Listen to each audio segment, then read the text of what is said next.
നമസ്കാരം, എഡിറ്റേഴ്സ് അവറിലേക്ക് സ്വാഗതം. പ്രധാന വാർത്തകൾ. Flexi, Life Easy, Electronics and Home Appliances. ഡ്രൈവറെ കൊണ്ട് ചെരുപ്പിന്റെ വാറഴുപ്പിച്ച സ്പീക്കർ എൻ ശക്തൻ വിവാദത്തിൽ. ലക്ഷത്തിൽ ഒരാൾക്ക് മാത്രം ഉണ്ടാകുന്ന അപൂർവ രോഗമാണ് തനിക്കെന്ന് ശക്തൻ. വർഷങ്ങളായി കുനിയാൻ കഴിയില്ല. 10,000 പേരിൽ ഒരാളിനോ 1,00,000 പേരിൽ ഒരാളിനോ ഒക്കെ വരാവുന്ന വളരെ സീരിയസ് ആയ ഒരസുഖം. ശക്തന്റെ നടപടി തെറ്റെന്ന് VS. മുഖ്യമന്ത്രിക്ക് മൗനം. തദ്ദേശ തെരഞ്ഞെടുപ്പിന്റെ പത്രികാ പരിശോധന പുരോഗമിക്കുന്നു. കണ്ണൂർ ആന്തൂരിൽ 4 പത്രിക തള്ളി. LDF എതിരില്ലാതെ അധികാരത്തിലേക്ക്. കോഴിക്കോട് പരിശോധനയ്ക്കിടെ കയ്യാങ്കളി.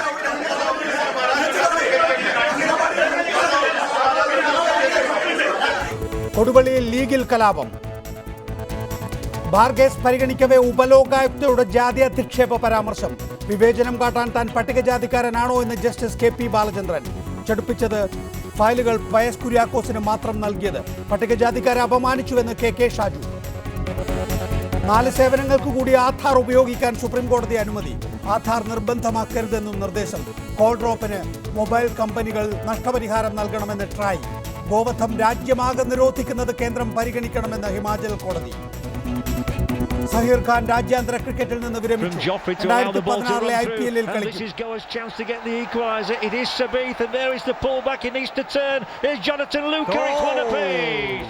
ISL-ൽ നോർത്ത് ഈസ്റ്റിനെതിരെ ഗോവയ്ക്ക് ജയം. സ്പീക്കർ എൻ ശക്തൻ ഡ്രൈവറെ കൊണ്ട് ചെരുപ്പിന്റെ വാറഴിപ്പിച്ചത് വിവാദത്തിൽ. നിയമസഭാ വളപ്പിൽ കരനെൽ കൃഷിയുടെ വിളവെടുപ്പിനിടെയാണ് സ്പീക്കർ ഡ്രൈവറെ കൊണ്ട് ചെരുപ്പിന്റെ വാറഴിപ്പിച്ചത്. എന്നാൽ തനിക്ക് ശാരീരിക സുഖങ്ങൾ ഉണ്ടെന്നും അതിനാലാണ് ചെരുപ്പഴിക്കാൻ ഡ്രൈവറുടെ സഹായം തേടിയതെന്നും സ്പീക്കർ എൻ ശക്തൻ പിന്നീട് വിശദീകരിച്ചു. ഇന്നലെ നിയമസഭാ വളപ്പിൽ നടന്ന കരനെൽ കൃഷിയുടെ വിളവെടുപ്പ് ചടങ്ങിനിടയിലായിരുന്നു സ്പീക്കർ എൻ ശക്തൻ വിവാദത്തിലകപ്പെട്ട സംഭവം നടന്നത്. മന്ത്രി KP മോഹൻ അടക്കം പങ്കെടുത്ത പരിപാടി നടന്നത് ഉച്ചയോടെ. കൊയ്ത്തിനു ശേഷം കറ്റമെതിക്കാൻ പോകുന്നതിനിടയിൽ സ്പീക്കർ ഡ്രൈവർ ബിജു സ്പീക്കറുടെ ചെരുപ്പിന്റെ വാറഴിക്കുകയായിരുന്നു. സ്പീക്കറുടെ നടപടി സംസ്കാരശൂന്യമെന്ന വിമർശനവുമായി രാഷ്ട്രീയ നേതാക്കളും സാംസ്കാരിക പ്രവർത്തകരും രംഗത്തെത്തി. എന്നാൽ തനിക്ക് ഗുരുതരവും അപൂർവവുമായ അസുഖമുള്ളതുകൊണ്ടാണ് ഡ്രൈവർ സഹായിക്കാനെത്തിയെന്ന വിശദീകരണവുമായി സ്പീക്കർ രംഗത്തെത്തി. വളരെ അപൂർവമായ ഒരസുഖം. 1,00,000 പേരിൽ ഒരാളിനോ ഒക്കെ വരാവുന്ന വളരെ സീരിയസ് ആയ ഒരസുഖം. കണ്ണിലെ വെയിൽ ഡാമേജായി, അത് പൊട്ടി, കണ്ണിനകത്ത് ബ്ലഡ് ഇറങ്ങി കണ്ണിൻ്റെ കാഴ്ച പൂർണ്ണമായും നഷ്ടപ്പെടുന്ന ഒരസുഖമാണ്. അസുഖം വന്ന സമയത്ത് തന്നെ എൻ്റെ ഒരു കണ്ണിൻ്റെ കാഴ്ച പൂർണ്ണമായും നഷ്ടപ്പെട്ടു. അടുത്ത കണ്ണിൻ്റെ കാഴ്ച ഭാഗികമായും നഷ്ടപ്പെട്ടു. ഒരു കാരണവശാലും കുനിയരുത്. കുനിഞ്ഞ് ഒരു കാര്യവും ചെയ്യരുത്. കൈകൊണ്ട് വെയിറ്റുള്ള ഒരു സാധനവും എടുക്കരുത്. കണ്ണിൽ ചൂടടിക്കരുത്. കൊയ്യാനും മെതിക്കാനുമായി സ്പീക്കർ നിരവധി തവണ കുനിയുന്നുണ്ടല്ലോ എന്ന ചോദ്യത്തിന് മറുപടി ഇങ്ങനെ: മന്ത്രി കുനിഞ്ഞ് നല്ലവണ്ണം കറ്റമെതിക്കുന്നു, ഞാൻ അത്രയും കുനിയുന്നില്ല. എനിക്കിത് ഈ അസുഖം വെളിയിൽ കാണിക്കാതിരിക്കാൻ വേണ്ടി കുനിയാവുന്നതിൻ്റെ മാക്സിമം കുനിഞ്ഞപ്പോഴും തറയിൽ നിന്ന് ഒരു ഒരടിക്ക് മുകളിൽ വരെ എനിക്ക് കുനിയാൻ കഴിയുന്നുള്ളൂ. ഇത്രയും വലിയ രോഗമുള്ളയാൾ എങ്ങനെ തെരഞ്ഞെടുപ്പിനെ നേരിടുന്നു എന്ന ചോദ്യത്തിന് മണ്ഡലത്തിലെ ജനങ്ങൾക്ക് എല്ലാം അറിയാമെന്നായിരുന്നു മറുപടി. ഇത് ഗുരുതരമായ രോഗമല്ല, ഗുരുതരമെന്ന് പറഞ്ഞില്ല. കണ്ണിൽ വെയിലടിക്കാതിരിക്കാൻ ശ്രദ്ധിക്കും. ഇന്നലെ ഞാൻ അവിടെ വന്നപ്പോൾ നിങ്ങൾ ശ്രദ്ധിച്ചോ? നിങ്ങൾ ശ്രദ്ധിച്ചെങ്കിൽ അറിയാം. ഞാൻ അവിടെ വന്ന് നിന്നതിന് ശേഷം മിനിസ്റ്റർ വരാൻ അല്പം വൈകിയപ്പോൾ എവിടെ തണലുണ്ടെന്ന് നോക്കി അഡ്ജസ്റ്റ് ചെയ്ത് ആ തണലത്ത് നോക്കി നിന്നു. എന്നാൽ ചോദ്യങ്ങൾ ആവർത്തിക്കപ്പെട്ടപ്പോൾ ഉത്തരങ്ങളിൽ പലതിലും വൈരുദ്ധ്യമുണ്ടായിരുന്നു. വളരെ നിസ്സാരമായ പ്രശ്നങ്ങളെ മാധ്യമങ്ങൾ വലുതാക്കിയെന്നും സ്പീക്കർ കുറ്റപ്പെടുത്തി. റിപ്പോർട്ടർ, തിരുവനന്തപുരം. ഈ വിഷയത്തിൽ നമ്മോടൊപ്പം VS സുനിൽകുമാർ MLA, ഷാനിമോൾ ഉസ്മാൻ കോൺഗ്രസ് നേതാവ്, Sara Joseph Aam Aadmi party നേതാവ്, KB Jayachandran photographer, doctor Sahasranamam superintendent കണ്ണാശുപത്രി, ഒപ്പം തന്നെ PS ഗിരിജാദേവി അവർ കണ്ണാശുപത്രിയുടെ ഡയറക്ടറാണ്. ആദ്യം ശ്രീ ഡോക്ടർ സഹസ്രനാമം, ഇവിടെ സ്പീക്കർ എൻ ശക്തൻ പറയുന്നത് 18-19 വർഷം മുമ്പ് ബാധിച്ച അസുഖം വിട്രിയസ് ഹെമറേജ് 10,000 പേരിൽ ഒരാൾക്കോ 1,00,000 പേരിൽ ഒരാൾക്കോ വരാവുന്ന അസുഖമാണ്. കണ്ണിലെ ഞരമ്പ് പൊട്ടി രക്തം ഇറങ്ങി കണ്ണിൻ്റെ കാഴ്ച പൂർണ്ണമായും നഷ്ടപ്പെടുന്ന അവസ്ഥ. ശക്തൻ്റെ ഒരു കണ്ണിൻ്റെ കാഴ്ച പൂർണ്ണമായും നഷ്ടപ്പെടുകയും മറ്റൊന്നിൻ്റെ ഭാഗികമായും നഷ്ടപ്പെട്ടു. ഇപ്പോഴത് തിരിച്ചു കിട്ടി. എന്താണ് ഈ വിട്രിയസ് ഹെമറേജ്? ഈ കണ്ണിനകത്ത് നമ്മുടെ റെറ്റിനെ മുൻവശത്തുള്ള ഒരു ക്യാവിറ്റി ഉണ്ട്. അതിനകത്തൊരു ജെല്ലി പോലത്തെ സബ്സ്റ്റൻസ് നിറഞ്ഞിരിക്കുകയാണ്. ഇതിനെ ഈ ജെല്ലിയെ വിട്രിയസ് ഹ്യൂമർ എന്നാണ് പറയുന്നത്. അപ്പോൾ ഈ ചേംബറിനകത്ത് റെറ്റിനയുടെ ഫ്രണ്ടിലുള്ള ചേംബറിനകത്തോട്ട് ബ്ലഡ് നിറയുന്ന അവസ്ഥയാണ് ഈ വിട്രിയസ് ഹെമറേജ് എന്ന് പറയുന്നത്. ഇത് പല അസുഖങ്ങളുണ്ടാകാം. പ്രധാനമായിട്ടും ഡയബറ്റിക് റെറ്റിനോപ്പതി, പിന്നെ ഇതുപോലെ കണ്ണിനകത്തുള്ള വെയിൻസും മറ്റും ബ്ലോക്കായി അതിൻ്റെ സബ്സിക്വൻ്റായിട്ട് ഉണ്ടാകുന്ന കുറച്ച് പ്രശ്നങ്ങളുണ്ട്. അതിനകത്ത് കണ്ണിനകത്തോട്ട് അബ്നോർമലായിട്ട് ബ്ലഡ് വെസൽസ് വളരും. അത് ബ്ലീഡ് ചെയ്ത് കണ്ണിനകത്ത് വിട്രിയസ് ഹെമറേജ് ഉണ്ടാകാം. അങ്ങനെ പല അസുഖങ്ങൾ കൊണ്ട് വിട്രിയസ് ഹെമറേജ് ഉണ്ടാകാം. ഇവിടെ ശക്തൻ വിശദീകരിക്കുന്നത് ഒരു കാരണവശാലും കുനിഞ്ഞൊരു കാര്യവും ചെയ്യരുത്, കൈകൊണ്ട് ഭാരമുള്ള ഒന്നും എടുക്കരുത്, കണ്ണിൽ ചൂടടിക്കരുത്, ഇങ്ങനെ 3 നിർദ്ദേശങ്ങൾ നൽകിയിട്ടുണ്ട് ഡോക്ടർമാരെന്നാണ്. അതെ, വിട്രിയസ് ഹെമറേജ് എന്ത് കാരണം കൊണ്ടുള്ള വിട്രിയസ് ഹെമറേജ് ആണെങ്കിലും നമ്മുടെ പേഷ്യൻസിന് കൊടുക്കുന്ന അഡ്വൈസാണ് ഭാരം ലിഫ്റ്റ് ചെയ്യരുത്, ഒരുപാട് കുനിയരുത്. പിന്നെ ഈ പറഞ്ഞ പോലെ ആ 2 വേണം പ്രധാനമായിട്ട് കൊടുക്കുന്ന. ഈ 2 അഡ്വൈസും ഭാരം എടുക്കരുതെന്നും ഒരുപാട് കുനിഞ്ഞ് ഉള്ള ജോലികൾ ചെയ്യരുതെന്നും നമ്മുടെ ഈ വിട്രിയസ് ഹെമറേജ് ഏത് കാരണം കൊണ്ടുണ്ടാകുന്നവർക്കും കൊടുക്കുന്ന ഒരു മെഡിക്കൽ അഡ്വൈസാണ്. ഡോക്ടർ, ആ വിഷ്വൽസ് കണ്ടിരുന്നോ എന്ന് എനിക്കറിയില്ല. കുനിഞ്ഞു നിന്ന് കൊയ്യാം അല്ലെങ്കിൽ കുനിഞ്ഞു നിന്ന് കറ്റത്തല്ലാം, അല്ല പക്ഷേ കുനിഞ്ഞിരുന്ന് ചെരുപ്പഴിക്കാൻ കഴിയില്ല എന്ന സാഹചര്യം ശ്രദ്ധിച്ചിരുന്നോ? അല്ല, വിഷ്വൽസ് ഞാൻ കണ്ടില്ലായിരുന്നു. പക്ഷേ പിന്നെ ഞാൻ വിഷ്വൽസിനെ പറ്റിയല്ല സംസാരിക്കുന്നത്. ഞാൻ സംസാരിക്കുന്നത് നമ്മൾ ഡോക്ടർമാർ എന്ന രീതിയിൽ നമ്മൾ വിട്രിയസ് ഹെമറേജ് വരുന്ന പേഷ്യൻസിന് കൊടുക്കുന്ന നിർദ്ദേശമാണ് ഞാൻ പറഞ്ഞത്. വിഷ്വൽസ് ഞാൻ കണ്ടിട്ടില്ല. ദയവായി തുടരുക ഡോക്ടർ സഹസ്രനാമം. ശ്രീമതി ഷാനിമോൾ ഉസ്മാൻ, ഇവിടെ ശ്രീ എൻ ശക്തനെ സംബന്ധിച്ചിടത്തോളം ഇത് ഒഴിവാക്കാമായിരുന്നില്ലേ?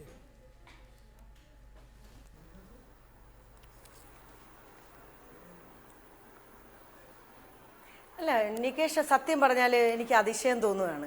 കാരണം ഈ വിഷയത്തിൽ ഇതിനെ സംബന്ധിച്ച് വളരെ വ്യക്തമായിട്ട് തന്നെ സ്പീക്കർ എൻ ശക്തൻ പത്രസമ്മേളനം നടത്തി ജനങ്ങളുടെ മുന്നിൽ കാര്യം ബോധിപ്പിച്ചു. അദ്ദേഹത്തിനുള്ള ശാരീരികമായിട്ടുള്ള ഒരു പ്രയാസത്തെ സംബന്ധിച്ച്, ഡോക്ടർമാരുടെ നിർദ്ദേശത്തെ സംബന്ധിച്ചൊക്കെ വളരെ വ്യക്തമായി പറഞ്ഞു. അദ്ദേഹം പറഞ്ഞു ഇനി ഒരിക്കലും ഇത് ആവർത്തിക്കപ്പെടാതിരിക്കാൻ ശ്രദ്ധിക്കാമെന്നടക്കം പറയുകയും തൻ്റെ 2 കണ്ണുകളിലും 10 തവണ വെച്ച് ലേസർ ചികിത്സ നടത്തിയിട്ടുണ്ടെന്നും 2 കണ്ണിലും 2 തവണ വെച്ച് സർജറി നടത്തിയിട്ടുണ്ടെന്നും പറയുമ്പോൾ എന്തിനാണ് ഇതൊരു വിവാദമായി കൊണ്ടുപോകുന്നത്? ഇതിന് മുമ്പുള്ള അദ്ദേഹത്തിൻ്റെ പൂർവ്വകാല ചരിത്രം ഞാൻ തൊട്ട് മുമ്പ് മറ്റൊരു അവസരത്തിൽ ഞാൻ പറഞ്ഞ ഒരു കാര്യമുണ്ട്. കേരളത്തിലെ കോൺഗ്രസിന്റെ മാത്രമല്ല ഭരണപക്ഷത്തിരിക്കുന്നവരുടെ എന്നല്ല പ്രതിപക്ഷത്തിൻ്റെതടക്കമുള്ള പൊതുപ്രവർത്തന രംഗത്ത് നിൽക്കുന്നവർക്ക് ആർക്കും ഇത്തരത്തിലൊരു പ്രഭുത്വ മനസ്ഥിതി ഉണ്ട് എന്ന് ഞാൻ കരുതുന്നില്ല. ചെരുപ്പിന്റെ വാറഴിക്കുകയും ഇട്ടുകൊടുക്കുകയും ചെയ്യുന്ന ഒരു സംസ്കാരം കേരളത്തിലെ ഒരു ഭാഗത്തുമുള്ള ഒരു നേതാവിനും എൻ്റെ ഒരു പൊതുപ്രവർത്തന കാലഘട്ടത്തിൽ കണ്ടതായിട്ടോ കേട്ടതായിട്ടോ ഞാൻ അറിഞ്ഞിട്ടില്ല. ഇന്ന് ഇവിടെ സംഭവിച്ചിട്ടുള്ള ഒരു കാര്യവുമായി ബന്ധപ്പെട്ട് സ്വന്തം ശരീരത്തിനുള്ള ബുദ്ധിമുട്ടും പ്രയാസവും ജനങ്ങളുടെ മുമ്പാകെ തുറന്നു പറയാതിരിക്കുകയും വേണമെങ്കിൽ നിഷേധാത്മകമായ ഒരു നിലപാടെടുത്തിട്ട് ഇത് മറുപടി പറയാതിരിക്കുകയും ചെയ്താൽ നമ്മളത് ചർച്ച ചെയ്യുന്നതിനകത്ത് അർത്ഥമുണ്ട്. അതിനപ്പുറമായി ഡോക്ടർമാർ പറയുന്നു, നേത്രരോഗ വിദഗ്ധർ പറയുന്നു, ഇതൊക്കെ പറഞ്ഞു കഴിഞ്ഞിട്ടും എന്തിനാണ് ഇത്തരത്തിലൊരു ഗൂഢാലോചന നടത്തിക്കൊണ്ട് ഒരു വ്യക്തിയെ ഇത്രയേറെ അപമാനപ്പെടുത്താൻ ശ്രമിക്കുന്നതെന്ന് എനിക്ക് മനസ്സിലാകുന്നില്ല. ഇതൊന്നും ഞങ്ങളുടെ ആരുടെയും രാഷ്ട്രീയമായിട്ടുള്ള അഭിപ്രായമല്ലത്. ഇതിപ്പോൾ കോൺഗ്രസ് ശ്രീ എം ജയകുമാർ ആയിരുന്നെങ്കിലും ഞാനിത് തന്നെ പറയുമായിരുന്നു. കാരണം വ്യക്തിപരമായ അസൗകര്യം കൊണ്ട് ഇപ്പൊ എത്ര ശതമാനം കുനിയാം, കൊയ്യുന്നതിന് കുനിഞ്ഞോ എന്നൊക്കെ ചോദിക്കുമ്പോൾ അദ്ദേഹം തന്നെ അദ്ദേഹത്തിന്റെ പത്രസമ്മേളനം തന്നെ ഇതിനൊക്കെ വിശദീകരണം നൽകുന്നുണ്ട്. അപ്പോൾ ഡോക്ടർമാർ അതിനെ സംബന്ധിച്ച് വ്യക്തമായി പറയുമ്പോൾ പോലും അത് മറ്റൊരു വഴിതിരിച്ചു വിട്ടുകൊണ്ട് പിന്നെ അപമാനപ്പെടുത്താൻ ശ്രമിക്കുന്നു എന്നുള്ളത് എനിക്ക് ഇതിനകത്ത് പറയാനുള്ളൂ. സ്പീക്കർ ഇതിനെ സംബന്ധിച്ച് പത്രസമ്മേളനം നടത്തി കഴിഞ്ഞപ്പോൾ തന്നെ ഈ ഫോട്ടോ പ്രസിദ്ധീകരിച്ചത്, അതിൽ ഒരു പത്രത്തിന്റെ മെട്രോ എന്ന പത്രത്തിന്റെ ഫോട്ടോഗ്രാഫറാണ്, ചീഫ് ഫോട്ടോഗ്രാഫറാണ് താങ്കൾ. എന്തുകൊണ്ട് അതൊരു ഫോട്ടോഗ്രാഫായി താങ്കൾക്ക് തോന്നി? എന്തുകൊണ്ട് അത് പ്രസിദ്ധീകരിക്കണം എന്ന് തോന്നി?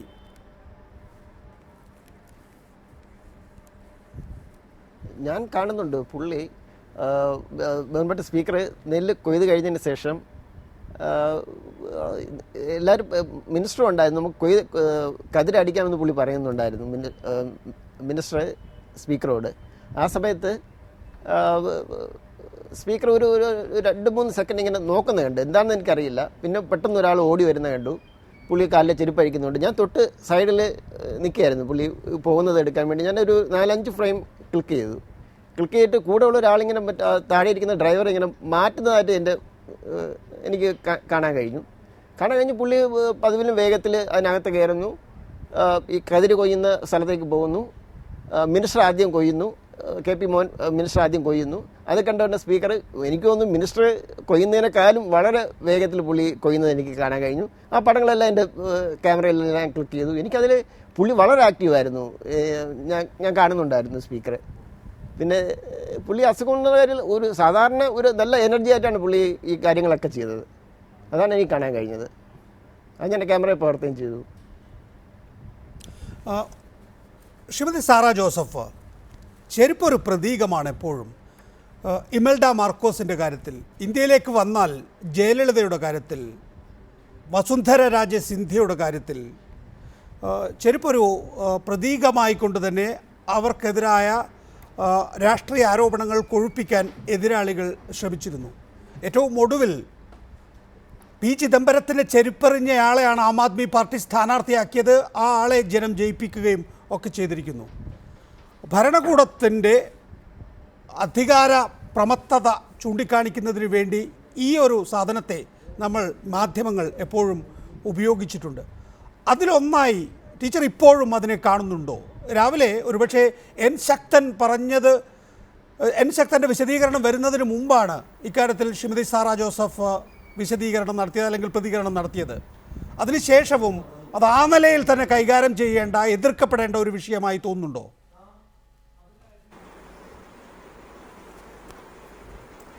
ഇതിൽ രാവിലെ നമ്മൾ ആ ചിത്രം കാണുമ്പോൾ സത്യത്തിൽ വലിയ രോഷം എല്ലാവരുടെ ഉള്ളിലും ഉണ്ടാവും.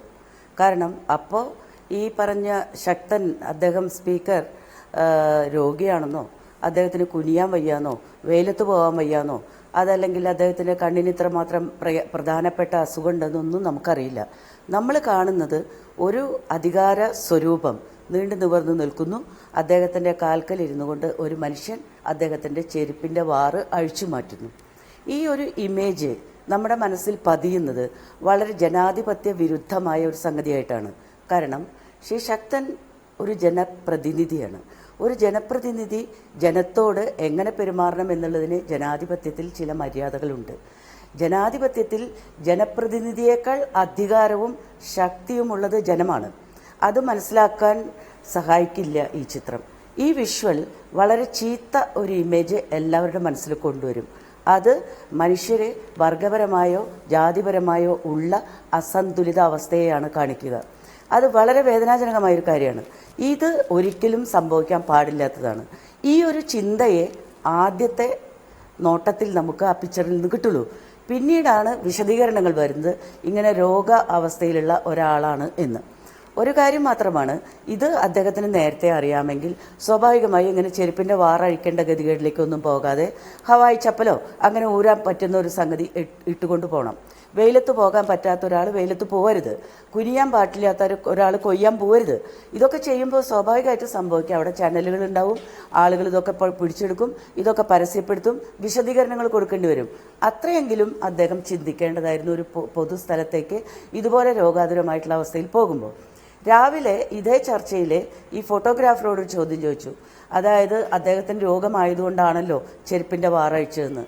ഉടനെ ഫോട്ടോഗ്രാഫർ പറഞ്ഞു, അല്ല, അദ്ദേഹം കുനിഞ്ഞു കൊയ്യുന്ന ചിത്രമുണ്ട്, കറ്റ തല്ലുന്ന ചിത്രമുണ്ട് എന്ന്. ഇതൊക്കെ കൂടി കൂട്ടിച്ചേർത്ത് വായിക്കുമ്പോൾ സാധാരണഗതിയിൽ നമ്മളെ സംബന്ധിച്ചിടത്തോളം ജനാധിപത്യത്തിൽ നിലനിൽക്കുന്ന VIP സംസ്കാരത്തോട് ഒട്ടേറെ അമർഷമുള്ള ആളുകളെ സംബന്ധിച്ചിടത്തോളം വലിയ വിരോധം തോന്നും. ആ വിരോധം തന്നെയാണ് ഈ പ്രതികരണങ്ങളൊക്കെ ക്ഷണിച്ചു വരുത്തിയത്. ഷാനിമോളാണ് ഇതിന് മറുപടി പറയേണ്ടത്. കുനിഞ്ഞിരുന്ന് കറ്റ തല്ലാം അല്ലെങ്കിൽ കൊയ്യാം, അപ്പോഴൊക്കെ ഫോട്ടോഗ്രാഫർ ഉണ്ട് അവിടെ, ഫോട്ടോഗ്രാഫ് ചെയ്യപ്പെടും, അത് നാളെ പത്രത്തിൽ വരും അല്ലെങ്കിൽ ടെലിവിഷൻ ചാനൽ വരും. ഫോട്ടോ എടുക്കാത്ത പ്രവർത്തികളെല്ലാം തന്നെ സഹായിയെ കൊണ്ട് ചെയ്യിക്കുക, അങ്ങനെയാണ് ചെരുപ്പിൻ്റെ വാറിടിക്കുന്ന പണി സ്വന്തം സഹായിയെ കൊണ്ട് ചെയ്യിച്ചിട്ടുള്ളത്. ഇതൊരു VIP കൾച്ചറാണ് എന്ന് ശ്രീമതി സാറ ജോസഫ് പറയുമ്പോൾ ഷാനിമോൾ ഉസ്മാൻ അത് ഒരു പരിധിവരെ ശരിയാണെന്ന് തോന്നുന്നില്ലേ? വേഗത്തിൽ കാർ ഓടിച്ചു പോകാം. നമ്മളൊക്കെ ഏതെങ്കിലും ഒരു ജംഗ്ഷനിൽ കാത്തുകെട്ടി കിടക്കണം, മന്ത്രിമാർ പോയി കഴിയുന്നത് വരെ കാത്തിരിക്കണം. അതുപോലെ ക്യൂ ഇല്ലാതെ എന്തും ചെയ്യാം. എല്ലാം ഈ പറയുന്ന ജനപ്രതിനിധികൾക്ക് നമ്മളുടെ സേവകരായി, ജനങ്ങളുടെ സേവകരായി പ്രവർത്തിക്കേണ്ടവർ വേഗത്തിൽ പോകാനും ക്യൂ നിൽക്കാതെ കാര്യങ്ങൾ നേടാനും ചെരുപ്പിൻ്റെ വാറ് കെട്ടാനും ഒക്കെ വരുമ്പോൾ ഉള്ള ഒരു സാമാന്യ ജനത്തിൻ്റെ ഒരു തരം വികാരമുണ്ടല്ലോ. ആ അസഹിഷ്ണുതയായിരിക്കാം ഒരുപക്ഷെ ഷാനിമോൾ ഉസ്മാൻ എതിർക്കുന്ന ഈ ചർച്ചയുടെ തന്നെ ആധാരം.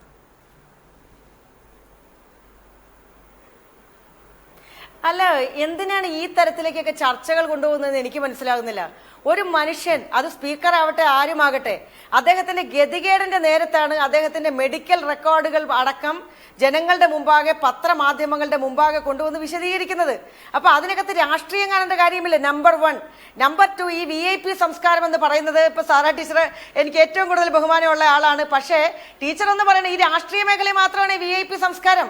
ഞാൻ വളരെ വ്യക്തമായി ചോദിക്കുകയാണ്. ബഹുമാനായ ഡൽഹി മുഖ്യമന്ത്രി ശ്രീ അരവിന്ദ് കെജ്രിവാൾ അദ്ദേഹം പറഞ്ഞു, ഞാൻ മെട്രോ റെയിലിൽ മാത്രം യാത്ര ചെയ്യുള്ളൂ, ഓഫീസിൽ സ്ഥിരമായി മെട്രോയിൽ മാത്രം വരും, അതുപോലെ ജനങ്ങളുമായി ഇടപഴകി പോകുമെന്ന് പറഞ്ഞ് 3-4 ദിവസം മുഖ്യമന്ത്രി ആയി കഴിഞ്ഞ് അദ്ദേഹം മെട്രോ റെയിലിൽ യാത്ര ചെയ്തു.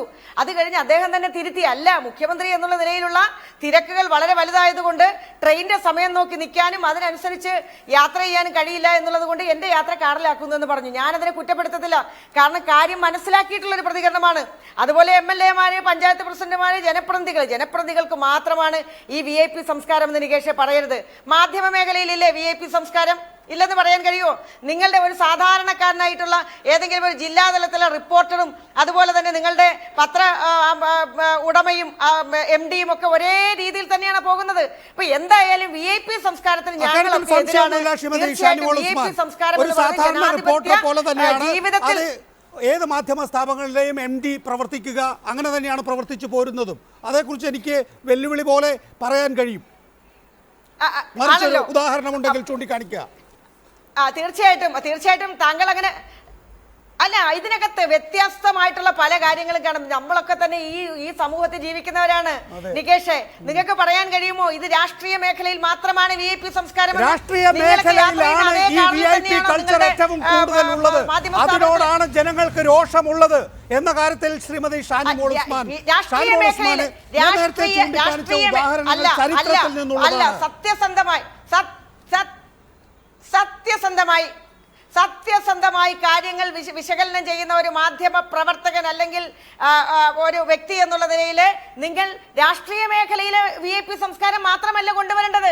നിങ്ങൾ മാധ്യമ മേഖലയിലേതടക്കമുള്ള സമൂഹത്തിന്റെ എല്ലാ മേഖലയിലുമുള്ള VIP സംസ്കാരത്തെ കുറിച്ച് പറയാൻ തയ്യാറാവണം. VIP കൾച്ചർ ഇവിടെ ചർച്ച ചെയ്യുന്നത് എന്തുകൊണ്ടാണ്? രാഷ്ട്രീയ മേഖലയിൽ അല്ലെങ്കിൽ അധികാരത്തിൽ ഇരിക്കുന്നവർക്ക് VIP കൾച്ചറുമായി മുന്നോട്ട് പോകാൻ കഴിയും. മറ്റേത് മേഖലയിലുള്ളവർക്കാണ് ആ സ്വാധീനം സമൂഹത്തിലുള്ളത്? നികേഷ്, നിങ്ങൾക്ക് മറുപടി ഉണ്ടാവില്ല ഇതിന്. നികേഷ്, ഇതിനെ സംബന്ധിച്ച് ചെരുപ്പിന്റെ വാറഴിച്ചതുമായി ബന്ധപ്പെട്ട് ബഹുമാന്യനായ കേരളത്തിലെ സ്പീക്കർ 10-40 വർഷമായി ജനപ്രതിനിധിയായി ജനങ്ങൾക്കൊപ്പം നിൽക്കുന്ന വ്യക്തി വളരെ വിശദമായി തന്നെ അതേ സംബന്ധിച്ച് പറഞ്ഞിട്ടുണ്ട്. അദ്ദേഹം പറഞ്ഞു ഇനി അത് ആവർത്തിക്കില്ല എന്ന് പറഞ്ഞു. എന്ത് മറുപടി? അദ്ദേഹം പറഞ്ഞതെല്ലാം പരസ്പര വിരുദ്ധമാണ് ശ്രീമതി ഷാനിമോൾ ഉസ്മാൻ. അദ്ദേഹം പറയുന്നു എനിക്ക് കുനിയാൻ കഴിയില്ല എന്ന്. അദ്ദേഹം കുനിഞ്ഞാണ് ഈ പ്രവൃത്തി ചെയ്യുന്നത്. അതുകൊണ്ടാണ് ഞാൻ 2 കാര്യങ്ങൾ ചൂണ്ടിക്കാണിച്ചത്. ചെരുപ്പിന്റെ വാറഴിക്കാൻ കുനിയാൻ കഴിയില്ല, അതുകൊണ്ട് സഹായിയെ ഉപയോഗിച്ചു. അതേസമയം കറ്റ തല്ലാൻ കഴിയും, കാരണം അത് ഫോട്ടോഗ്രാഫി ചെയ്യപ്പെടുന്നുണ്ടല്ലോ, നാളെ പത്രത്തിൽ വരുമല്ലോ. അപ്പോ അത് സ്വയം ചെയ്യുകയാണ്. അത് പറയരുത്. കറ്റ എത്രത്തോളം കുനിഞ്ഞു എന്നുള്ളതിനെ സംബന്ധിച്ച് പരിശോധിക്കേണ്ട കാര്യമൊന്നും എനിക്കില്ല, നിങ്ങൾക്ക് നോക്കിയാൽ മനസ്സിലാവും. പക്ഷേ ഞാൻ ഒരു കാര്യം പറയട്ടെ, ഒരു മനുഷ്യൻ അദ്ദേഹത്തിന്റെ സ്വകാര്യമായിട്ടുള്ള ശാരീരിക പ്രയാസങ്ങളെ സംബന്ധിച്ച് റെക്കോർഡുകൾ കാണിച്ച് നിങ്ങളുടെ മുന്നിൽ പറഞ്ഞു കഴിയുമ്പോൾ ഇതാണ് യഥാർത്ഥ മാധ്യമ വിചാരണ. ഒരു വ്യക്തിയുടെ രോഗവിവരങ്ങൾ ജനങ്ങളുടെ മുമ്പാകെ പറഞ്ഞു കഴിഞ്ഞിട്ടും അതല്ല ഇതാണ് എന്ന് പറഞ്ഞുകൊണ്ട് ഇപ്പൊ VIP സംസ്കാരത്തെ കുറിച്ച് ചർച്ച, അത് കഴിഞ്ഞ് രാഷ്ട്രീയ മേഖലയിലെ മറ്റ് കാര്യങ്ങളെ കുറിച്ച് ചർച്ച ചെയ്യുന്നു. അതല്ല ഇവിടെ പ്രശ്നം. സ്പീക്കർ എൻ ശക്തന്റെ നടപടിയെ സംബന്ധിച്ച് പറയുമ്പോൾ അതേക്കുറിച്ച് പറയും. അതിനെ സംബന്ധിച്ച് നേത്രരോഗ വിദഗ്ധരടക്കമുണ്ടല്ലോ. ഞാനും ഒക്കെ ഈ പ്രശ്നം ഉണ്ടായി കഴിഞ്ഞപ്പോൾ നമുക്ക് എന്താണ് മെഡിക്കൽ മേഖലയിൽ വിവരമില്ലാത്തത് കൊണ്ട് നമ്മൾ ഡോക്ടർമാരെ വിളിച്ചു വെച്ച് എന്താണ് ഇതിന്റെ കാരണം, എന്താണ് ഇതുകൊണ്ട് എന്തൊക്കെ സംഭവിക്കാമെന്ന് ചോദിച്ചപ്പോൾ നമുക്കൊക്കെ കിട്ടിയിട്ടുണ്ട് വിവരങ്ങൾ. തീർച്ചയായിട്ടും നിങ്ങളും അത് ലഭിച്ചിട്ടുണ്ടാവുമെന്ന് ഞാൻ കണ്ണാശുപത്രിയുടെ ഡയറക്ടർ ഡോക്ടർ PS ഗിരിജാദേവി നമ്മോടൊപ്പമുണ്ട്. ഡോക്ടർ ഗിരിജാദേവി, കുനിഞ്ഞിരുന്ന് ദീർഘനേരം ജോലി ചെയ്യുകയോ ഭാരമെടുക്കുകയോ ചെയ്യരുത് എന്നാണ് സാധാരണഗതിയിൽ വിട്രിയസ് ഹെമറേജിൻ്റെ ഭാഗമായി നൽകാവുന്ന നിർദ്ദേശം. പക്ഷേ ഇവിടെ അതിൻ്റെ സാഹചര്യങ്ങളൊന്നും ഡോക്ടർ വിശദീകരിക്കേണ്ട. പക്ഷേ എങ്കിൽ പോലും ഈ നിലയിൽ ഒരു ചെരുപ്പിൻ്റെ വാറഴിക്കാൻ കഴിയാത്ത വിധത്തിൽ 19 വർഷം മുമ്പ് അത്തരമൊരു അസുഖം വന്നയാൾക്ക് ഇപ്പോൾ ചെരുപ്പിൻ്റെ വാറഴിക്കാൻ കഴിയാത്ത വിധത്തിൽ ബന്ധിതനാണോ ആ വ്യക്തി? ഡയബറ്റിക് റെറ്റിനോപ്പതി എന്ന അസുഖം ഒരാളെ ബാധിച്ചാൽ അദ്ദേഹത്തിൻ്റെ ജീവിതകാലം മുഴുവനും ഉള്ള ഒരു പ്രശ്നമാണ്. അതുമൂലം ഒരിക്കൽ ബ്ലീഡിംഗ് ഉണ്ടായാൽ, അതായത് വിട്രിയസ് ഹെമറേജ് ഉണ്ടായാൽ, അത് ക്ലിയർ ചെയ്താലും പിന്നെയും അത് വരാനുള്ള സാധ്യതയും അപകടവും ആ വ്യക്തിക്ക് ജീവിതകാലം മുഴുവനും ഉണ്ട്. അതുകൊണ്ട് ഡോക്ടർമാരെല്ലാം അദ്ദേഹത്തിന് ഈ രോഗികൾക്ക് നിർദ്ദേശം കൊടുക്കും, കുനിയരുത്, ഭാരം എടുക്കരുത്, ഈ ചെരുപ്പ് അതിൻ്റെ വാറഴിക്കുക തുടങ്ങിയ എല്ലാ പ്രവൃത്തികളും നമ്മുടെ കണ്ണിൽ ബ്ലീഡിംഗ് ഉണ്ടാകാനുള്ള റിസ്ക് കൂട്ടുന്ന കാര്യങ്ങളാണ്. അത് ഒഴിവാക്കാൻ എല്ലാ രോഗികൾക്കും നമ്മൾ നിർദ്ദേശം കൊടുക്കാറുണ്ട്. എപ്പോഴും വരാമത്. ഒരു ശ്രീ എൻ ശക്തൻ ചൂണ്ടിക്കാണിച്ചത് ഡോക്ടർമാരുടെ നിർദ്ദേശങ്ങൾ മറികടന്ന് എപ്പോഴൊക്കെ കൂടുതൽ ജോലിക്ക് പോയോ അല്ലെങ്കിൽ ഈ നിലയിൽ ഡോക്ടർമാരുടെ ഉപദേശത്തിന് വിരുദ്ധമായി പോയോ അപ്പോഴൊക്കെ ഞാൻ അനുഭവിച്ചിട്ടുണ്ട് എന്നുള്ളത് ശരിയാണ്.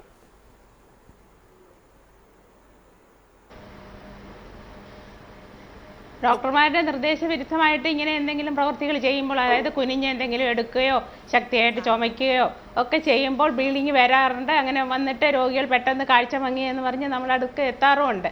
അപ്പോഴെല്ലാം ഞങ്ങൾ വീണ്ടും അവരെ ഓർമ്മിപ്പിക്കും. നമ്മൾ സാധാരണ പ്രവൃത്തികൾ ചെയ്യുന്നതിനിടയ്ക്ക് അറിയാതെ ഇങ്ങനെ പലതും നമ്മൾ ചെയ്തു പോകും. പക്ഷേ അത് ഇങ്ങനെ ഈ അസുഖമുള്ളവർ, ബ്ലീഡിങ് വരാനുള്ള റിസ്ക് ഉള്ളവർ ഇങ്ങനെയുള്ള കാര്യങ്ങൾ ചെയ്യാതെ നമ്മൾ ബോധപൂർവം അത് സൂക്ഷിച്ച് എല്ലാ പ്രവൃത്തികളും ചെയ്യണമെന്ന് ഞങ്ങൾ വീണ്ടും നിർദ്ദേശം കൊടുക്കാറുണ്ട്. പക്ഷെ കുനിയാതിരിക്കുക, ഒപ്പം തന്നെ കുനിഞ്ഞ് ഭാരമുള്ളത് എടുക്കാതിരിക്കുക, ഈ 2 നിർദ്ദേശങ്ങൾ മാത്രമേ ഉള്ളൂ. സാധാരണഗതിയിൽ ഈ ഞരമ്പുകൾ, പ്രത്യേകിച്ച് ശക്തൻ വിശദീകരിച്ചത് കണ്ണിൻ്റെ ആ ഞരമ്പുകൾ ആണ് എങ്കിൽ തന്നെയും കണ്ണു മാത്രം വെയിൽ കൊള്ളാതിരുന്നാൽ പോരാ, പകരം തലയിലാകെ വെയിൽ കൊള്ളാതിരിക്കണം. അതുകൊണ്ട് എന്തെങ്കിലും പരിപാടിക്ക് ഞാൻ വെയിലത്ത് പോയാൽ നിഴലിലേക്ക് മാറി നിൽക്കും, അല്ലെങ്കിൽ വെയിൽ കായാതെ മറ്റൊരിടത്തേക്ക് മാറി നിൽക്കുമെന്ന് പറയുന്നുണ്ട്. അപ്പോൾ വലിയ തോതിലുള്ള സ്ട്രെസ്സ് പോലും ഒരുപക്ഷെ ഇതിനെ ബാധിച്ചേക്കാം. അങ്ങനെയൊക്കെ ഒഴിവാക്കേണ്ടി വരും ഈ രോഗമുള്ളവർക്ക് അല്ലെങ്കിൽ ഈ പ്രശ്നമുള്ളവർക്ക്. അതെ, തുടരുക. പക്ഷേ രാഷ്ട്രീയത്തിൽ സജീവമാണ് ശ്രീ VS സുനിൽകുമാർ. താങ്കൾ അതിനിശ്ചിതമായി സ്പീക്കർ എൻ ശക്തനെ വിമർശിച്ചിട്ടുള്ളയാളാണ്. നിങ്ങളൊക്കെ നിയമസഭയിൽ കിടന്ന് അലമ്പുണ്ടാക്കിയപ്പോൾ ശക്തൻ ആ അലമ്പിലൂടെയാണ് നിയമസഭയിലേക്ക് കടന്നു വന്നത്. അദ്ദേഹം ലഡു നിന്നൊന്നും കണ്ടില്ല, പ്ലക്കാർഡ് ഒക്കിപ്പിടിച്ചത് മാത്രമാണ് കണ്ടത്. ഒക്കെ രാഷ്ട്രീയമായി നിങ്ങൾക്ക് വിശദീകരിക്കാൻ പറ്റുമെങ്കിൽ പോലും ഇത് യാഥാർത്ഥ്യമാണ്. എൻ ശക്തൻ എന്താണോ നേരത്തെ ഞാൻ ഷാനിമോൾ ഉസ്മാൻ ഒന്ന് ചൂടാക്കി നോക്കിയാണ്. എൻ ശക്തൻ വിശദീകരിച്ച രോഗം അദ്ദേഹത്തിനുണ്ട്. അതിന് മെഡിക്കലി ഈ തരത്തിലുള്ള നിർദ്ദേശങ്ങളുണ്ട്, ഇന്ന കാര്യങ്ങൾ ചെയ്തുകൂടാ എന്ന്. എന്നിട്ടും നിങ്ങളുടെ സഭാനാഥനെ എന്തിനു വിമർശിക്കുന്നു ശ്രീ VS സുനിൽകുമാർ?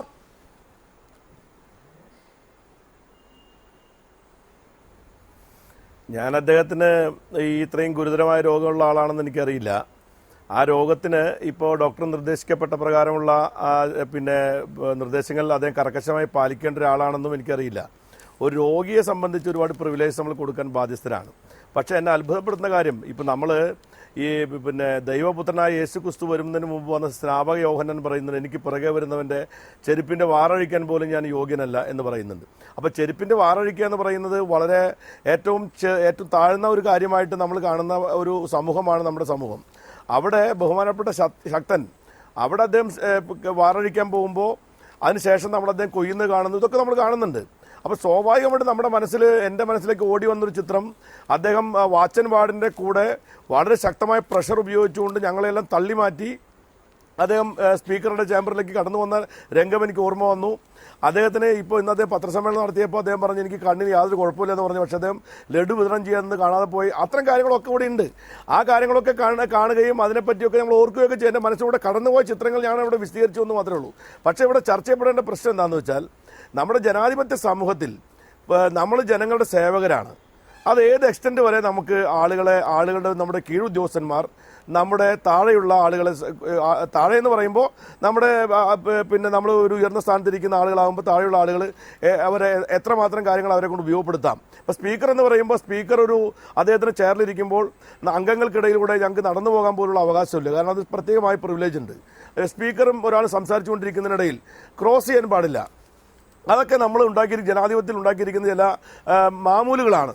ഇതൊക്കെ അനുഭവിച്ചു കൊണ്ടിരിക്കുന്ന ആളാണെങ്കിലും ഒരു എക്സ്റ്റെൻഡ് കഴിഞ്ഞാൽ നമ്മൾ ചെയ്യിപ്പിക്കാൻ പാടില്ലാത്ത കാര്യങ്ങൾ ചെയ്യിപ്പിക്കാമോ എന്ന കാര്യത്തെപ്പറ്റിയാണ് ചർച്ച ചെയ്തത്. അല്ലാതെ ഇവിടെ നമ്മളൊരിക്കലും ശക്തൻ നാടാരുടെ രോഗത്തെപ്പറ്റി വിചാരണ ചെയ്യാനോ അദ്ദേഹത്തെ പരസ്യമായി വ്യക്തിഹത്യ നടത്താനോ ഇതാ ഉത്തരേന്ത്യയിലെ പോലെ തന്നെ ഇവിടെ സംസ്കാരം വളർന്നു വന്നിരിക്കുന്നുവെന്ന് വ്യാകുലപ്പെട്ടുകൊണ്ട് ചിന്തിക്കാനോ ഒന്നും ഞാൻ ആഗ്രഹിക്കുന്നില്ല. ഞാൻ വേറൊരു ചർച്ചയിലേക്ക് പോയപ്പോൾ അവിടെ എന്നോട് പറഞ്ഞൊരു കാര്യം, വേറെ മന്ത്രിമാർ പലരും ഇതുപോലെ ചെയ്യിപ്പിക്കാറുണ്ടെന്ന് പറയുന്നു. അപ്പോൾ നമ്മുടെ മന്ത്രിമാരൊക്കെ ഇങ്ങനെ ചെയ്യിപ്പിക്കുന്നവരാണോ? ഈ കാലുകളിലെ ചെരുപ്പൊക്കെ ഇടിപ്പിക്കുന്ന ആൾക്കാരാണോ?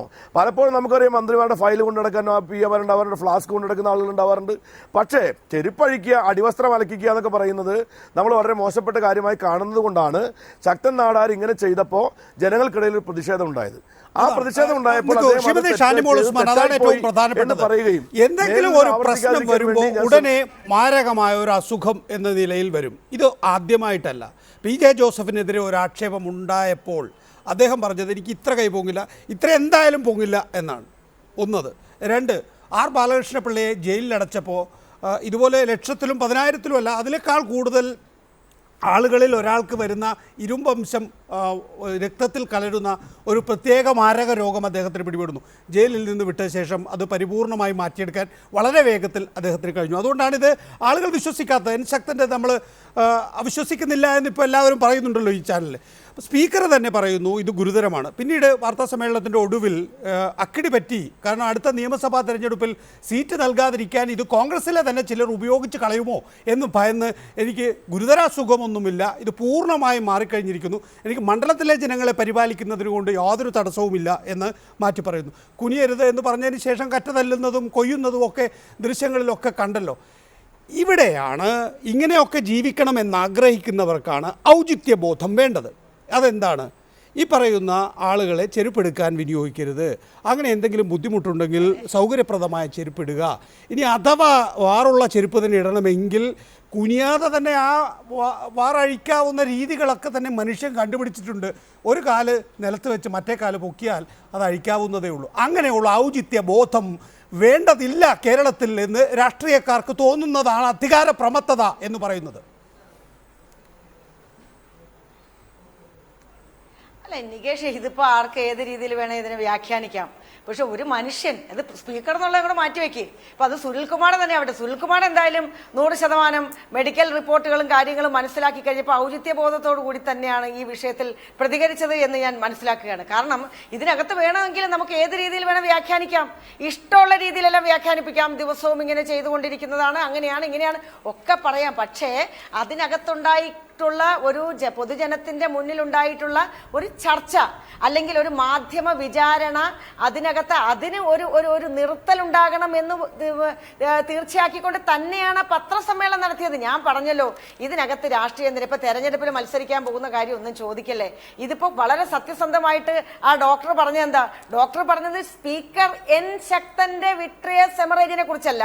വിട്രിയസ് ഹെമറേജ് എന്ന് പറയുന്ന പൊതുവായിട്ടുള്ള നേത്രത്തിന് വരുന്ന രോഗത്തെക്കുറിച്ച് വിശദീകരിച്ചപ്പോൾ തന്നെ നമുക്ക് മനസ്സിലായി ഈ അസുഖം വന്നു കഴിഞ്ഞാൽ എന്തൊക്കെ ചെയ്യാം, എന്തൊക്കെ ചെയ്യാൻ പാടില്ല, അതിന് കൂടുതൽ സ്ട്രെസ് കൊടുത്താലുണ്ട്. 2 കണ്ണിൽ നിന്നും രക്തം ചീറ്റുന്ന ഒരു അസുഖം എന്ന് പറയുമ്പോൾ ഒരു മനുഷ്യന് പെട്ടെന്ന് തോന്നലാണ് അവർക്ക് വന്നിട്ടുള്ളത് കൊണ്ട് അദ്ദേഹത്തിന്റെ ഉള്ള തോന്നലിന്റെ അനുസരിച്ചിട്ടുള്ള സ്വാഭാവികമായിട്ടുള്ള റിയാക്ഷൻസ് ആയിട്ട് കൂട്ടിയാൽ പോരെ ഇത്.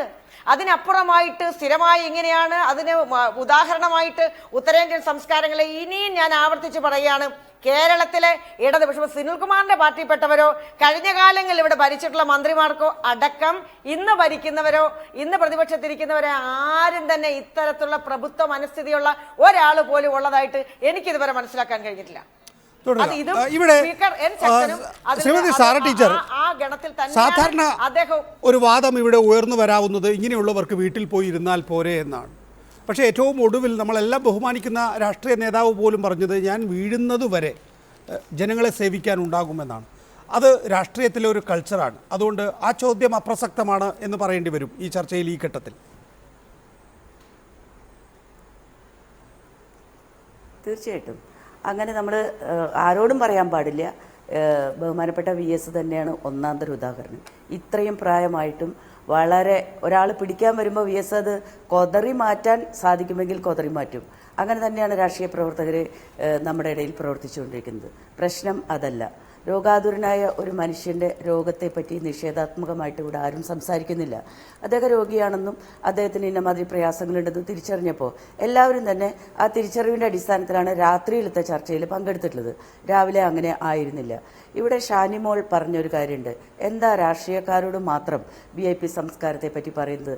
നിങ്ങൾ മാധ്യമപ്രവർത്തകർ, ഉദ്യോഗസ്ഥന്മാർ അവരുടെ ഇടയിലൊക്കെ ഇതില്ലേന്നും. രാഷ്ട്രീയ പ്രവർത്തകരാരാ? രാഷ്ട്രീയ പ്രവർത്തകർ ആ അധികാര സ്ഥാനങ്ങളിലേക്ക് എത്തുന്നത് ജനങ്ങൾ വോട്ട് തന്ന് ജയിപ്പിച്ചിട്ട് മാത്രമാണ്. അവർക്ക് 5 കൊല്ലം അവിടെ ഇരിക്കാം. വേണമെങ്കിൽ ഇപ്പോൾ ഷാനിമോൾ തന്നെ നേരത്തെ ഒരു ചർച്ചയിൽ പറഞ്ഞു ഞങ്ങൾ കോൺഗ്രസ് തുടർച്ചയ്ക്ക് വേണ്ടിയാണ് വരുന്നതെന്ന്. അങ്ങനെ തുടർച്ചയായിട്ടും ഇരിക്കാം. പക്ഷേ നമ്മൾ VIP സംസ്കാരം എടുത്തു പ്രയോഗിക്കുന്നത് ഈ ജനത്തിൻ്റെ ചെലവിലാണ് എന്നുള്ളത് നമ്മളൊന്ന് മനസ്സിലാക്കണം. രാഷ്ട്രീയ പ്രവർത്തകർക്കാണ് VIP സംസ്കാരം പാടില്ലാത്തത്. മറ്റുള്ളവരുടെ VIP സംസ്കാരത്തെക്കുറിച്ച് പറയുന്നതിനേക്കാൾ ഏറെ ജനങ്ങൾ നോക്കുക തങ്ങളുടെ പ്രതിനിധികൾ തങ്ങളുടെ നേർക്ക് ഏത് തരത്തിലുള്ള സംസ്കാരത്തോടെയാണ് പെരുമാറുന്നത് എന്നാണ്. അവർക്ക് കിട്ടുന്ന പ്രത്യേക പ്രിവിലേജസ് ജനങ്ങൾക്ക് അസ്വസ്ഥതയുണ്ടാക്കും. ഇപ്പോൾ ദേശീയ ചാനലുകളടക്കം ഇതിനെതിരെ NDTV ഒക്കെ ഞാൻ മനസ്സിലാക്കിയത് തുടർച്ചയായിട്ട് VIP സംസ്കാരത്തിനെതിരെ പരിപാടികൾ ചെയ്തുകൊണ്ടേയിരുന്നു. ബോധവൽക്കരിക്കുന്നുണ്ട് ജനങ്ങളെ. കാരണം അങ്ങനെയുള്ള ഒരു പ്രിവിലേജ് അനുഭവിക്കേണ്ടവരല്ല ജനപ്രതിനിധികൾ എന്നുള്ളതാണ് അവിടെ പറഞ്ഞുകൊണ്ടിരിക്കുന്നത്. നമുക്ക് ധൃതിയുണ്ട്, നമുക്ക് വേഗത്തിൽ പോകണം, പിന്നെ എല്ലാ സ്ഥലത്തേക്കും ഓടിയെത്തണം. അതിനുള്ള സംവിധാനങ്ങളെക്കുറിച്ചല്ല നമ്മൾ പറയുന്നത്. പിന്നെ ആം ആദ്മി പാർട്ടിയുടെ കേജ്രിവാൾ മെട്രോയിൽ വന്നു, പിന്നെ കാറിൽ വന്നു എന്നുള്ളത് സൗകര്യപ്രദമായ രീതിയിൽ വേഗത്തിലെത്താൻ വേണ്ടി ചെയ്തതാവാം, എല്ലാവരും ചെയ്യുന്നത് പോലെയാവാം. പക്ഷേ നമ്മൾ മനസ്സിലാക്കേണ്ട ഒരു കാര്യം, ആവശ്യവും അധികാര പ്രയോഗവും തമ്മിൽ വലിയ വ്യത്യാസമുണ്ട്. നമ്മളെപ്പോൾ സൂക്ഷിക്കേണ്ട ഒരു കാര്യം അതാണ്. ഞാൻ പരമാധികാരിയാണ് എന്ന് പറഞ്ഞുകൊണ്ട് ഇരിക്കുന്ന ഒരു ജനപ്രതിനിധിയെ കാണാൻ ജനങ്ങൾക്ക് താല്പര്യം ഇല്ല. അതുകൊണ്ട് തന്നെയാണ് ഈ ചിത്രം വലിയ ഒരു ചീത്ത ഇമേജായിട്ട് ജനങ്ങളുടെ ഹൃദയത്തിൽ. ശരിയാണ്. പക്ഷേ ഈ ആം ആദ്മി പാർട്ടിയും അരവിന്ദ് കെജ്രിവാളും ശ്രീമതി ഷാനിമോൾ ഉസ്മാൻ അത് ഒരു തെറ്റായ വാദം ഉന്നയിക്കലാണെന്ന് തോന്നുന്നു. ആദ്യ ദിവസങ്ങളിൽ സ്വാഭാവികമായും മെട്രോയിൽ യാത്ര ചെയ്തിട്ടുണ്ടാകും. അത് ജനങ്ങളുമായൊരു സംവേദനം നടത്തുന്നതിന് വേണ്ടിയാണ്.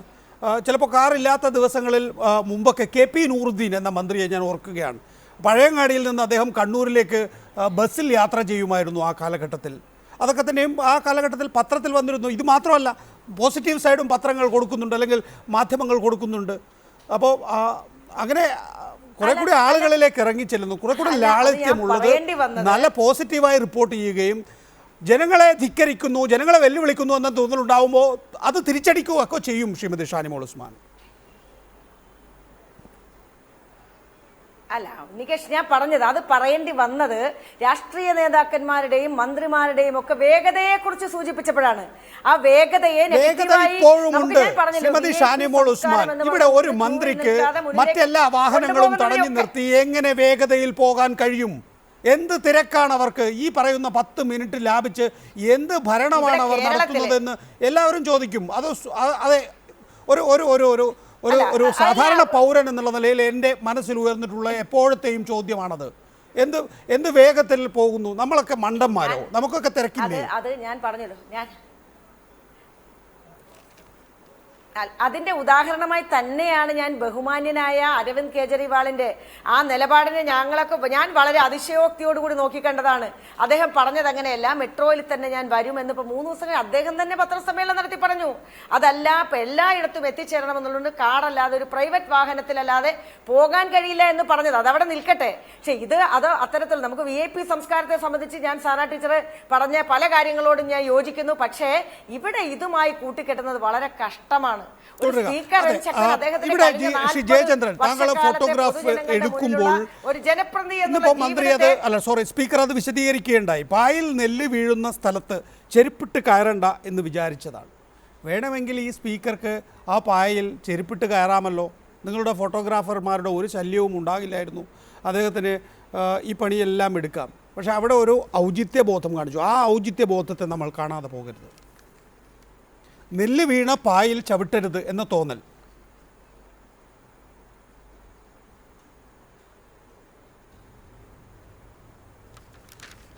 എനിക്ക് ശരിക്കും അങ്ങനെ തോന്നിയില്ല. കേൾക്കുന്നില്ല. കേൾക്കാം കേൾക്കാം, പറഞ്ഞോളൂ. ശരിക്കും തോന്നിയില്ല. പുള്ളി പെട്ടെന്ന് സ്പീക്കർ അവിടെ നിൽക്കുന്നു, ഒരാൾ ഓടി വരുന്നു. ഞാൻ അതിശയപ്പെട്ടു പോയി. ഒരാളിങ്ങനെ താഴെ ഇരിക്കുന്നു, ചെരുപ്പ് അഴിക്കുന്നു. ഞാൻ അതിശയപ്പെട്ടു. ഇപ്പം നമ്മുടെ ഈ സമൂഹത്തിൽ ഇങ്ങനെ ഉണ്ടോ ഒരു ഇത്രയും ഉയർന്ന നിലയിലുള്ള ഒരു സ്പീക്കറെ പോലെ ഒരാൾ വന്ന് പുള്ളി ഒന്നുകിൽ എണീക്കേണ്ട. ഞാൻ വിചാരിച്ചു ഒരുപക്ഷെ പുള്ളി വേണ്ട മാറി നിൽക്കി എന്ന് പറയുന്നുള്ളൊരു ഫീൽ എൻ്റെ മനസ്സിലുണ്ടായിരുന്നു.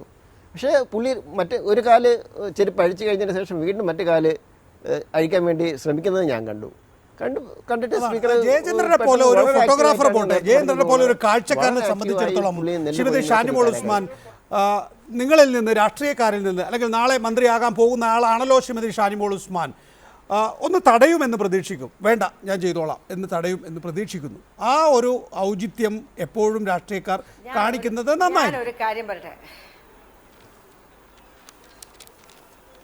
ഞാനൊന്ന് പറയട്ടെ. ഇതിനകത്ത് ഈ ഫോട്ടോഗ്രാഫി എന്ന് പറയുന്ന ഒരു വലിയ കലയാണ്.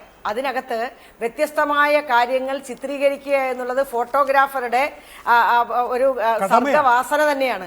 വ്യത്യസ്തമായ ഒരു കല അല്ലെങ്കിൽ ഒരു ഫോട്ടോഗ്രാഫി ചിത്രീകരിക്കുക എന്നുള്ളത്. പക്ഷേ അതിനെ വേറെ പല മുഖങ്ങളിലേക്ക് കൊണ്ടുപോയിക്കൊണ്ട് കേരളത്തിൽ മുഴുവൻ ആളുകളും ഇങ്ങനെയാണ്, സ്പീക്കർ എൻ ശക്തൻ കഴിഞ്ഞ വർഷങ്ങളായിട്ട് അങ്ങനെയാണെന്ന് നിങ്ങൾക്ക് ചൂണ്ടിക്കാണിക്കാൻ കഴിയുന്നില്ല. ഇപ്പോൾ ഒരു തവണ ഒരു മനുഷ്യനുണ്ടായിട്ടുള്ള ബുദ്ധിമുട്ടിനെ സംബന്ധിച്ച് പുറത്ത് പറയാനുള്ള ഒരവസരം ഉണ്ടായി കഴിഞ്ഞപ്പോൾ ആ ചർച്ച അവിടെ അവസാനിപ്പിക്കണമായിരുന്നു. സ്പീക്കർ പറഞ്ഞില്ലല്ലോ, അല്ലെങ്കിൽ അദ്ദേഹം പറഞ്ഞു എപ്പോഴെങ്കിലും ഇതിനെക്കുറിച്ച് പ്രതികരിക്കുന്നില്ല എന്ന് പറഞ്ഞ് നിഷേധാത്മകമായിട്ടുള്ള ഒരു സമീപനം എടുത്തെങ്കിൽ ഇതിനെക്കുറിച്ച് നമ്മൾ 2-3 ദിവസം ചർച്ച ചെയ്യണം നികേഷ്.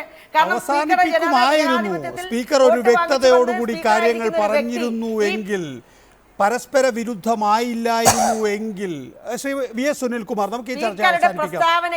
സ്പീക്കർ രണ്ടും പറഞ്ഞു കളഞ്ഞു. അവസാനം അദ്ദേഹം കൂട്ടടിക്കുകയായിരുന്നു ചെയ്തത്, അവിടെ നിന്ന് രക്ഷപ്പെടുകയായിരുന്നു ചെയ്തത്.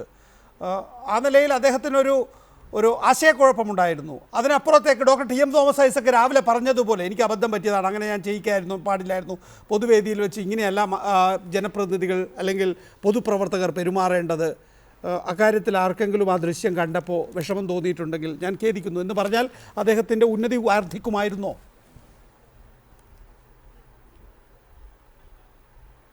തീർച്ചയായിട്ടും ഞാൻ പറയട്ടെ, ഇത് ഒരു മനുഷ്യനെ സംബന്ധിച്ച് അയാൾ വ്യക്തിപരമായൊരു തെറ്റ് പറ്റി, അയാൾ ഒരിക്കലും ചെയ്യാൻ പാടില്ലാത്ത ഒരു പൊതുപ്രവർത്തകനെ, പ്രത്യേകിച്ച് ഒരു മന്ത്രി, സ്പീക്കർ, MLA, MP തുടങ്ങിയ ആളുകൾ സമൂഹത്തിന് മുമ്പിൽ എങ്ങനെ പെരുമാറണം എന്നതിനെ പറ്റി നമുക്കൊരു കാഴ്ചപ്പാട്, പ്രത്യേകിച്ച് കേരളത്തിലെ ജനങ്ങൾക്കൊരു കൾട്ടുണ്ട്. പണ്ടത്തെ പോലെ കുഴികുത്തി ഇല വെച്ച് കഞ്ഞിവെള്ളം വീഴുന്ന സംസ്ഥാനമാണിതെങ്കിലും ഇന്നതെല്ലാം മാറി. അങ്ങനെ ഒരു സംസ്ഥാനത്ത് നമ്മൾ ജനപ്രതിനിധികൾ എങ്ങനെ പെരുമാറണമെന്ന ഒരു ആശയത്തിന് അല്ലെങ്കിൽ ഒരു സങ്കല്പത്തിന് വിരുദ്ധമായി അദ്ദേഹത്തിന് ഒരു കയ്യബദ്ധം പറ്റിപ്പോയതാണ്. ഇനി ഇത് ആവർത്തിക്കേണ്ട കാര്യം ഞാൻ അങ്ങനെ ഉദ്ദേശിച്ചതല്ല എന്ന് അദ്ദേഹത്തെ ശാരീരികമായ വിഷമത കൊണ്ട് സംഭവിച്ചതാണ്. സമൂഹം അത് തിരിച്ചറിയും. അത് പറയുന്നതിന് പകരം ഇത് ഇങ്ങനെ ആയതുകൊണ്ട് ഇനി നാളെയോ അത് ചെയ്യാമെന്ന് പറയുന്നത് ശരിയല്ല. ഒരു പക്ഷത്തിൻ്റെ ബന്ധുവാകാം, ഒക്കെ ആയിരിക്കാം. പക്ഷേ സമൂഹത്തിന് മുൻപാകെ നമ്മളെല്ലാവരും ഇത്തരത്തിലുള്ള വിചാരണയ്ക്ക് വിധേയപ്പെടുന്ന ആൾക്കാരാണ്. അതുകൊണ്ട് ഇത് വളരെ ശ്രദ്ധാപൂർവം, ഇത് ഒരു ജനാധിപത്യ സമൂഹമായതുകൊണ്ട് ഭരണാധികാരികളാണെങ്കിലും എഴുത്തുകാരാണെങ്കിലും പത്രപ്രവർത്തകരാണെങ്കിലും ഒക്കെ പല വിധത്തിൽ ജനങ്ങളെ സേവിച്ചുകൊണ്ടിരിക്കുന്ന ആൾക്കാരാണ്. ജനപ്രതിനിധികൾ, രാഷ്ട്രീയ പാർട്ടികൾ എന്ന നിലയിൽ ജനങ്ങൾ തിരഞ്ഞെടുക്കപ്പെടുന്നവരാണെങ്കിൽ എഴുത്തുകാരും പത്രപ്രവർത്തകരും എല്ലാം ആ രൂപത്തിൽ ജനാധിപത്യത്തിൻ്റെ വ്യത്യസ്ത മേഖലയിൽ പ്രവർത്തിച്ചുകൊണ്ടിരിക്കുന്ന ആൾക്കാരാണ്. അവരവരിൽ നിന്നും ഇപ്പോൾ ഒരു എഴുത്തുകാരിൽ നിന്ന് പ്രതീക്ഷിക്കുന്ന പോലെയല്ല രാഷ്ട്രീയക്കാരിൽ നിന്നും, രാഷ്ട്രീയക്കാരിൽ പ്രതീക്ഷിക്കുന്ന പോലെയല്ല ഒരു പത്രപ്രവർത്തകനിൽ നിന്നും, ഒരു പത്രപ്രവർത്തകൻ പ്രതീക്ഷിക്കുന്ന പോലെയല്ല ഒരു ഡോക്ടറിൽ നിന്നൊക്കെ ആൾ പ്രതീക്ഷിക്കുന്നത്. അപ്പോൾ അതിനനുസൃതമായി ഓരോരുത്തരും പെരുമാറാൻ ബാധ്യസ്ഥരാണ് എന്ന ഒരു ഉത്തരവാദിത്ത ബോധം ചൂണ്ടിക്കാണിച്ചു കൊടുക്കാനുള്ള അവസരമായിട്ട് മാത്രം നമ്മളിത് കണ്ടാൽ മതി. അതല്ലാതെ ശക്തൻ നാടാരെ ക്രൂശിക്കാനോ അദ്ദേഹത്തെ വ്യക്തിപരമായി ആക്ഷേപിക്കാനോ ഒരു ഫോട്ടോഗ്രാഫർ എന്ത് ചെയ്തു? അദ്ദേഹത്തിൻ്റെ കാഴ്ചയിൽ അദ്ദേഹത്തിനെ കണ്ടപ്പോൾ ഇതൊരു സമൂഹത്തിൽ ഇതൊരു തെറ്റായ സന്ദേശമല്ലേ നൽകുന്നത്, ഇത് തുറന്നു കാണിക്കണമെന്ന അദ്ദേഹത്തിൻ്റെ ഒരു പൗരബോധം അദ്ദേഹത്തെ പ്രേരിപ്പിച്ചുകൊണ്ടാണ് ആ ഫോട്ടോ എടുക്കുകയും അവരുടെ പത്രസ്ഥാപനത്തെ പ്രസിദ്ധീകരിക്കേണ്ടതുണ്ട് എന്ന് തോന്നുകയും ചെയ്തത് അതുകൊണ്ടാണ്. അതല്ലാതെ അത് ചെയ്തപ്പോഴാണ് ഞങ്ങൾ പ്രതികരിച്ചത്. അല്ലാതെ പക്ഷേ ശ്രീമതി സാറ ടീച്ചർ അവസാനിപ്പിക്കാൻ വേണ്ടി ചോദിക്കുകയാണ്. ഇവിടെ സുനിൽകുമാർ അടക്കമുള്ളവർ ഇതൊന്ന് വിവാദമാക്കി കൊണ്ടുവരികയും എന്നാൽ അതിൽ നിന്ന് തൽക്കാലത്തേക്ക് പിന്തിരിയുകയും ഒക്കെ ചെയ്യുന്നത് ഇത് പറ്റുമെങ്കിൽ തെരഞ്ഞെടുപ്പിൽ ഉപയോഗിക്കാൻ അല്ലെങ്കിൽ അതിനുള്ള സാധ്യതയുണ്ടോ എന്ന് പരിശോധിക്കുന്നു. നേരത്തെ ഇമൽഡ മാർക്കോസിൻ്റെ കാര്യവും ജയലളിതയുടെ അലമാര തുറന്നപ്പോൾ അതിനകത്ത് ആയിരക്കണക്കിന് ചെരുപ്പുകളായിരുന്നു. ഇപ്പോൾ വസുന്ധര രാജയുടെ കാര്യത്തിലും സമാനമായ രീതിയിൽ ചില വിശേഷണങ്ങൾ അവർക്ക് ലഭിച്ചിട്ടുണ്ട്. ഞങ്ങൾ ആഗ്രഹിക്കുന്നില്ല. ഇല്ല, വേണ്ട, നല്ലത്. അതുപോലെ ഞാൻ നേരത്തെ പറഞ്ഞല്ലോ, ചിദംബരത്തെ ചെരുപ്പെറിഞ്ഞവൻ പിന്നീട് ആം ആദ്മി പാർട്ടി സ്ഥാനാർത്ഥിയാക്കി ജനങ്ങൾ ജയിപ്പിക്കുകയും ചെയ്തിരിക്കുന്നു. എന്തിന് ജോർജ് ബുഷിനെ, അതാണല്ലോ ഈ ചെരുപ്പേറിൻ്റെ തുടക്കം, പിന്നീട് നാഷണൽ ഹീറോ ആയി ഇറാഖിൽ അദ്ദേഹം. ആ നിലയിൽ അത് ഉപയോഗിക്കാൻ പാടില്ല എന്ന് നമ്മൾ പറഞ്ഞു വെക്കണ്ടേ ഈ ചർച്ച?